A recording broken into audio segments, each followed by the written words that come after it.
Welcome. Today we're going to be discussing the technique Bow of Compulsion and how to relate it to other techniques in the American Kenpo system. So keep in mind two things. First, this is not a comprehensive list. And second, it is not family groupings. The better way to think about these videos is that they're just different avenues that we're going to explore to uncover some of the information in the American Kenpo system. So let's start out with the initial motion in Bow of Compulsion, which is a ratchet.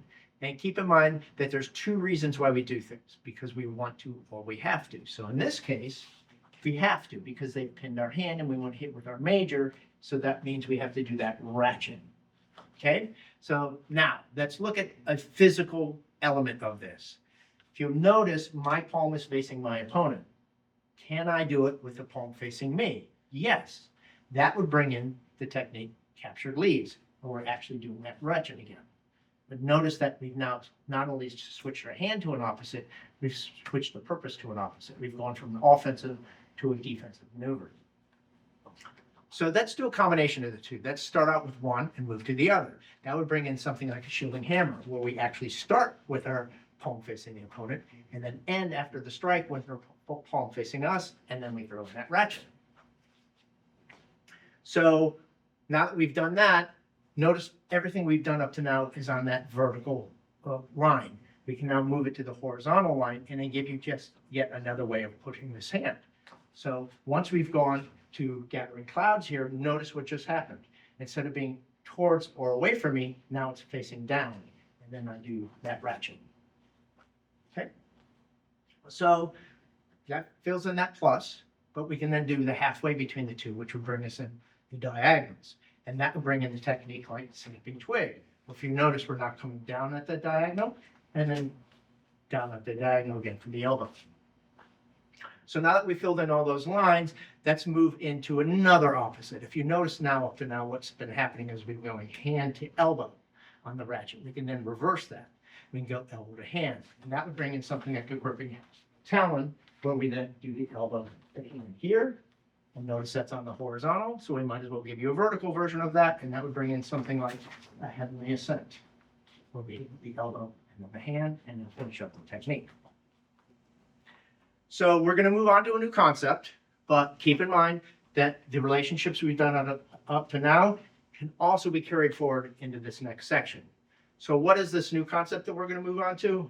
Let's talk about the actual pattern that's being created, which is that plus. Okay, so if we look at the initial technique, we've got that plus pattern here. Notice what one of the physical characteristics is, or what we call the zone of action. It's between the arms. We can then move that zone of action to something like a triggered salute, where it's now on the inside of the right rather than between the hands. So if you'll notice, one of the characteristics up to now has been we're doing these lines, making that plus into with just using lines. We can do a combination of the two, and that would bring in something like a hooking wings, where we start out with circular patterns and continue with the circular patterns to create the plus, and notice the ratchet at the end. So we're creating the figure eight, or the horizontal version, with the circles on that figure eight, drawing the line between them, and then the ratchet going the up and down.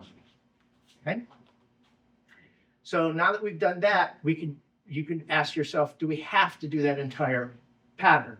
No, we can actually do the opposite of that pattern, and that would give us something like a thrusting lance, where we get to the end, and now we do a line to start out with, which is that vertical version again, but then we finish with the circles, reversing what we just did in the previous technique. So now continuing with that changing of the pattern, let's do half of that pattern. Okay, that would bring in something like a dance of death, where after we take him down, we then start out with that circular pattern, that figure eight, and then cut it in half and just do the downward version of that plus. One more thing to cover here is, do we have to do this? If you notice, we've been doing it with our hand. We have to do it with our hand. Well, no, we can actually do it with different parts of our body. And we can start with one part of our body and move to other parts of our body. And that would bring in something like a scraping hoof. We actually start the top part of the plus with our head, do the middle part with our foot, and then finish it up with our foot.